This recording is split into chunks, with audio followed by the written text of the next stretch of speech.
कि आप किसी को पसंद करते हैं, लेकिन उसके करीब जाने के तरीकों के बारे में जानना चाहते हैं। क्या आप जानना चाहते हैं कि कैसे आप किसी का दिल जीत सकते हैं? अगर हाँ, तो ये किताब आपकी मदद कर सकती है। किसी को आकर्षित करने के लिए हमें सबसे पहले ये जानना होगा कि किन बातों का हमारे दिमाग पर ज्यादा असर पड़ता है और कैसे हम अपनी टारगेट का ध्यान अपनी तरफ खींच सकते हैं। इसके लिए ये जरूरी है कि हम उसे बातों में उलझा कर रखें और अपने आप को सीधे सीधे जाहिर न करें। ये किताब आपको ऐसा करने के तरीकों के बारे में बताती है। इसके अलावा ये किताब हमें ये भी बताती है कि किसी को अपनी तरफ पूरी तरह से आकर्षित करने के लिए अपनी किन आदतों को छोड़ना होगा। इसे पढ़कर आप सीखेंगे किसी को अपने करीब लाने के लिए आपको क्या करना होगा। घुमा फिरा कर बातें करना क्यों अच्छा होता है। किसी को अच्छे से आकर्षित कर पाने के लिए आपको कौन सी आदतें छोड़नी होगी। पहला सबक, किसी को आकर्षित करते वक्त अपनी उत्सुकता को जाहिर मत होने दीजिए। किसी को भी आकर्षित करने का सबसे पहला कदम है अपने आप को सामान्य दिखाना। आकर्षित करने का खेल शिकार करने जैसा है। अगर आपके शिकार को ये पता लग गया कि आप उसका शिकार करने वाले हैं, तो वो आपसे दूर भागने लगेगा। इसीलिए आप अपनी उत्सुकता को पूरी तरह से छुपाने की कोशिश कीजिए। इसके लिए आप कुछ ऐसा काम कीजिए जिससे आपका टारगेट आपकी तरफ आकर्षित हो और वो आपसे पहले बात करे। आप अपने टारगेट से पहले बात मत कीजिए। आप उसके आसपास रहकर उसका ध्यान खींचने की कोशिश कीजिए। आप उससे अपने आप को भीड़ से अलग रखकर कुछ अलग करने की कोशिश कीजिए, जिससे आपका टारगेट खुद आपके पास आ जाए। ड्यूक डी लाउज़ून ने डचेस डी मोंटेपेंसिर को इसी तरह आकर्षित किया था। जब डचेस ड्यूक से पहली बार मिली तो वो लोथारियो की तरफ आकर्षित हो रही थी, लेकिन ड्यूक ने अपनी उत्सुकता को जाहिर नहीं किया। कुछ बात करने के बाद डचेस को ड्यूक पसंद आने लगे और उनके साथ होने पर उन्हें अच्छा लगने लगा। डचेस उनसे खुश हो गईं और जल्द ही उनकी शादी हो गई। लाउज़ून ने धीरे धीरे अपनी चाल चली। जल्दबाजी में उठाया गया कदम कभी फायदेमंद नहीं होता। इसीलिए आप धीरे धीरे उनके करीब आने की कोशिश कीजिए। किसी को अच्छे से आकर्षित करने के लिए आपको एक मकड़ी की तरह बनना होगा, जो पहले अपने जाल को बनाती है, जो ठीक से दिखाई नहीं देता। दूसरा सबक, अपने आप को आसानी से फिसलने से रोकिए। एक बार आपका टारगेट आपकी तरफ आकर्षित हो गया तो आप उसके सामने कुछ ऐसे पेश आइए जिससे ये लगे कि आपको समझ पाना थोड़ा मुश्किल है। आप कुछ इस तरह से पेश आइए जिससे आपका टारगेट आपको अच्छे से ना समझ पाए। जिन लोगों के बारे में कुछ भी कह पाना मुश्किल होता है, उन लोगों की तरफ ज्यादा लोग आकर्षित होते हैं। ऐसे लोग एक पहेली की तरह होते हैं जिन्हें लोग बूझते रहते हैं।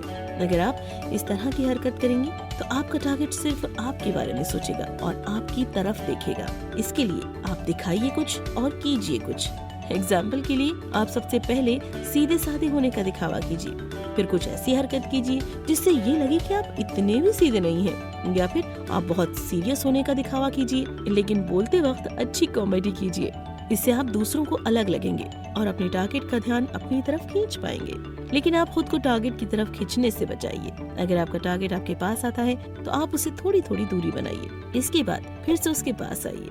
जोसेफिन डी ब्योहाइनस ने नेपोलियन को इसी तरह आकर्षित किया था।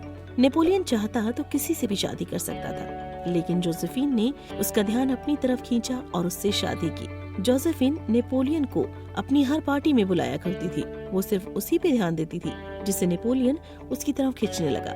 लेकिन फिर अचानक से वो उसे अनदेखा करने लगी और उसे अपनी पार्टी में बुलाना बंद कर दिया।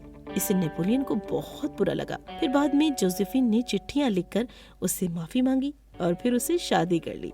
अपने आप को उलझा हुआ व्यक्ति दिखाइए और आसानी से अपने टारगेट को अपने पास मत पहुंचने दीजिए। तीसरा सबक, अपने टारगेट के सामने आप अपने आप को बड़ा दिखाने की कोशिश कीजिए। आप अपने टारगेट को ये एहसास दिलाइए कि आप बड़े हैं, जिससे वो आपके बारे में अच्छा सोचे और आपके सामने अपनी काबिलियत को साबित करने की कोशिश करे। लेकिन इससे पहले आपको कुछ और भी काम करने होंगे। आप अपने टारगेट की कमजोरी पकड़िए और उसे एहसास दिलाइए कि वो उससे लड़ने के लायक है। हम सभी के अंदर कोई ना कोई ऐसी बात जरूर होती है जो हमें अंदर ही अंदर खाई जाती है या हमें दुख पहुंचाती है। आप बस अपने टारगेट की वो बात पहचानिए और उसके दर्द का इलाज करने की कोशिश कीजिए। लेकिन अगर आपको कोई ऐसा मिले जो पूरी तरह से संतुष्ट हो और जिससे कोई दुख ना हो, तो उसे आकर्षित कर पाना बहुत ज्यादा मुश्किल हो सकता है।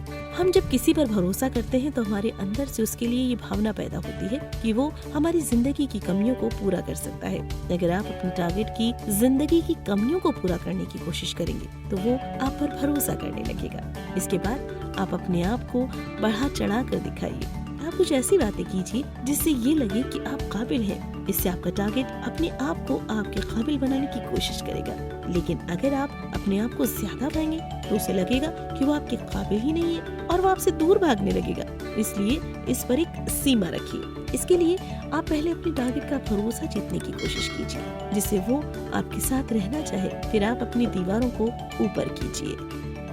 चौथा सबक, अपने टारगेट को अच्छा महसूस कराने के लिए आप उसकी तारीफ कीजिए। जब भी कोई हमारी तारीफ करता है तो बाहर से हम कुछ भी दिखाएं, लेकिन अंदर से हम अच्छा महसूस करते हैं। इसीलिए ये जरूरी है कि आप अपने टारगेट की तारीफ करके उसे ये दिखाएं कि आप उसे समझते हैं। जब भी हमारी तारीफ की जाती है तो हमारा आत्मविश्वास बढ़ जाता है और हम अच्छा महसूस करते हैं। इसका नतीजा ये होता है कि हम सामने वाले के साथ रहने पर अच्छा और सुरक्षित महसूस करने लगते हैं और अपने बारे में बहुत सी बातें सामने वाले को बता देते हैं। जब हम किसी ऐसे से मिलते हैं जो हमारे जैसे विचार रखता है तो उसके साथ होने पर हमें अच्छा महसूस होता है और हमें लगता है कि हम उसके साथ सुरक्षित हैं।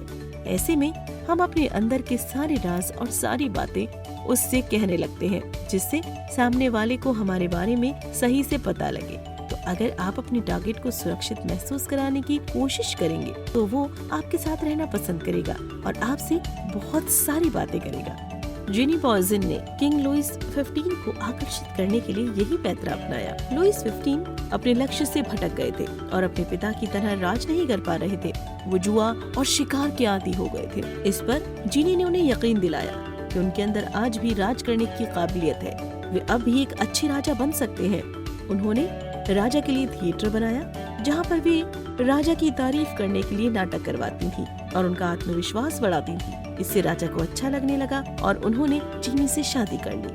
पांचवा सबक, अपने टारगेट को अपने बारे में धीरे धीरे बताएं। जब भी हम कोई किताब या कहानी पढ़ते हैं तब हम उसके बहाव के साथ बहते चले जाते हैं और ये सोचते रहते हैं कि आगे क्या होगा। हम अक्सर इस ख्याल में उलझे रहते हैं कि कहानी में अब कौन सी नई बात आएगी। लेकिन अगर कहानी कुछ ज्यादा ही सीधे शब्दों में लिखी हो तो हम पहले ही बता देंगे कि कहानी का अंत क्या होगा और हम उससे ऊब जाते हैं। कुछ लोगों के साथ भी ऐसा ही होता है। अगर आप अपने आप को एकदम सीधा दिखाएंगे तो लोग आपके बारे में सारी बातें बहुत जल्दी जान जाएंगे और आपसे ऊब जाएंगे। इसीलिए आप अपने आप को उलझा हुआ दिखाइए। इसके अलावा आप रह रहकर अपने बर्ताव को भी बदलते रहिए। आप अपने हर एक अंदाज में बदलाव करके हमेशा उसे अपने एक नए अवतार से चौंकाते रहिए। आप अपने टारगेट को अलग अलग दिशा में घुमाते रहिए और उससे अलग अलग बातें करते रहिए।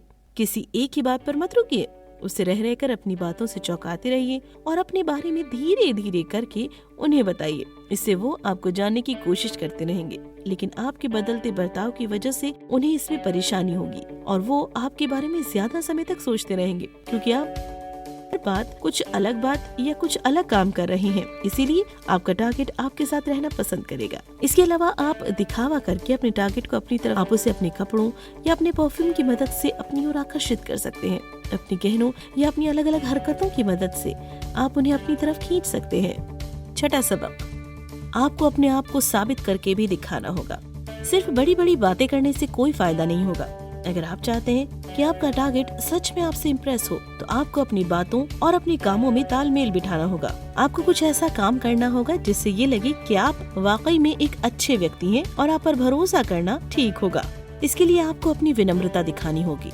आपको अपने टारगेट की मदद करनी होगी या फिर उसके लिए कोई काम करके दिखाना होगा। इसके लिए आप किसी मौके की तलाश कीजिए। जब आपको मौका मिल जाए तो आप उस पर टूट पड़िए और अपने आप को साबित करके दिखाइए।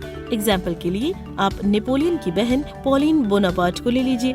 पॉलिन अपने अफेयर के लिए जानी जाती थी।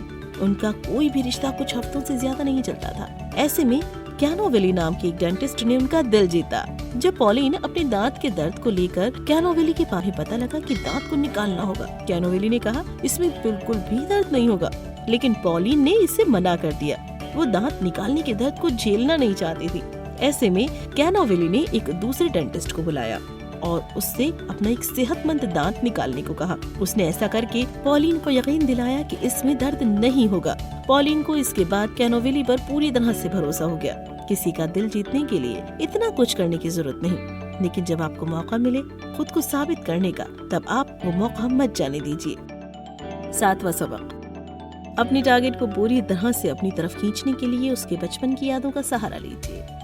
हमारे बचपन में हमारे साथ जो घटनाएं घटती हैं उनका हम पर बहुत ज्यादा असर होता है। अगर हमें बचपन में किसी का प्यार नहीं मिला तो हम बड़े होने पर सख्त स्वभाव के हो जाते हैं और हम दूसरों के लिए भी कम भावनाएं पैदा करते हैं, लेकिन फिर भी अंदर ही अंदर हम किसी का प्यार पाने के लिए बेचैन रहते हैं। तो अगर आप अपने टारगेट के बचपन की बातों के बारे में जान जाएं, तो आप ये बता सकते हैं कि उनके बचपन में किस चीज की कमी थी। इसके बाद अगर आप उस कमी को पूरा कर दीजिए तो आपका टारगेट आपकी तरफ और भी आकर्षित हो जाएगा। इसके लिए आप उनसे उनके बचपन के बारे में सवाल कीजिए और फिर उनकी बातों को अच्छे से सुनिए। इसी बीच उनकी आवाज में छुपी हुई भावनाओं को भी सुनते रहिए और उन्हें उकसाइए कि वो आपसे और भी बातें करें। लेकिन आप कभी अपने आप को उनकी बातों में शामिल करने की कोशिश मत कीजिए। आप सिर्फ उनसे सवाल कीजिए और एक दूरी बनाए रखिए। उन्हें ये महसूस करने दीजिए कि वे बिल्कुल अकेले हैं और जैसे चाहें वैसे अपनी भावनाओं को जाहिर कर सकते हैं। उनके साथ जुड़ने की कोशिश मत कीजिए। इसके बाद आप अपने टारगेट की सबसे गहरी जरूरतों को पहचान कर उसे पूरा करने की कोशिश कीजिए। इसके बाद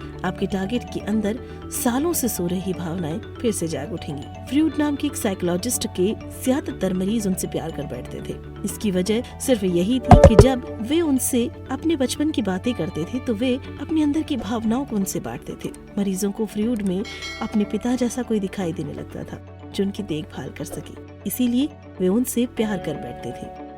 8वां सबक, इससे पहले कि आप किसी को आकर्षित करें, आपको कुछ आदतों को छोड़ना होगा। किसी भी काम में सफलता पाने के लिए जरूरी है कि आप कुछ बुरी आदतों को छोड़ दें। सफलता पाने के लिए बहुत कुछ सीखने से ज्यादा बहुत कुछ छोड़ना पड़ता है। तो आइए देखें वो कौन सी आदतें हैं जो अमृता ना दिखाना। अगर आप वाकई में किसी को आकर्षित करना चाहते हैं तो देने की आदत डालिए। उन्हें हर बार मिलने पर कुछ न कुछ दीजिए या समय समय पर उनके लिए कुछ करते रहिए। अगर आप पैसे खर्च करने में हिचकिचाएंगे तो आप कभी किसी को आकर्षित नहीं कर पाएंगे। इसकी वजह यह है कि जो लोग पैसे खर्च करना नहीं जानते, उनके लिए सामने वाले के अंदर ये भावना पैदा होने लगती है कि वो हमारी जरूरतों को सही से पूरा नहीं कर पाएगा, इसीलिए फिर हम उनसे दूरी बनाने लगते हैं। मजाक न करना। अगर आप किसी से बात करते वक्त सख्त बने रहेंगे और हंसी मजाक नहीं करेंगे तो इससे ये जाहिर होगा कि आपके साथ रहना बोरिंग है। इसीलिए ये जरूरी है कि आप थोड़ा मुस्कुराते हुए बात करें। आपका सख्त होना ये दिखाता है कि आप नए हालात में अपने आप को बदल नहीं सकते। इससे ये जाहिर होता है कि अगर आपके साथ कोई मजाक करे तो आप चिढ़ जाएंगे या गुस्सा हो जाएंगे। ऐसे व्यक्ति के साथ कोई भी नहीं रहना चाहेगा। बातों पर ध्यान न देना। अगर आप अपने आसपास हो रही बातों पर या अपने टारगेट की बातों पर ध्यान नहीं देंगे तो आपका टारगेट आपसे ऊब जाएगा। इसके अलावा अगर आप उसकी बातों को नहीं सुनेंगे तो आप उसके बारे में जान भी नहीं पाएंगे। अगर आप उसकी भावनाओं को नहीं समझेंगे तो आप उनको अच्छा नहीं महसूस करा पाएंगे। अगर आपको लगता है कि आपके अंदर इनमें से कोई भी आदत है तो उसे छोड़ दीजिए। किताब पर एक छोटी सी नजर। किसी को आकर्षित करने के लिए सबसे पहले आपको उनका ध्यान खींचना होगा। इसके बाद आप धीरे धीरे कर उसके पास जाइए और रह रहकर थोड़ी दूरी भी बनाइए। आप अपने टारगेट को अपनी बातों में घुमाए रखिए। आप अपने बर्ताव को समय समय पर बदलते रहिए जिससे वो आपको समझने की कोशिश करे। इसके अलावा आप अपने आप को साबित करके दिखाने का मौका कभी मत गवाइए। Actionable advice. अपने आप को अपनी तारीफ करने वालों के बीच रखिए। अगर आप चाहते हैं आपकी तरफ आसानी से आकर्षित हो तो आप अपने दोस्तों के बीच रहिए। आपके आसपास जितने लोग रहेंगे, लोगों का ध्यान आपकी तरफ उतना जाएगा। इससे आप अच्छे लगेंगे और अपने टारगेट का ध्यान खींच पाएंगे। आप सुन रहे थे the art of seduction by Robert Greene.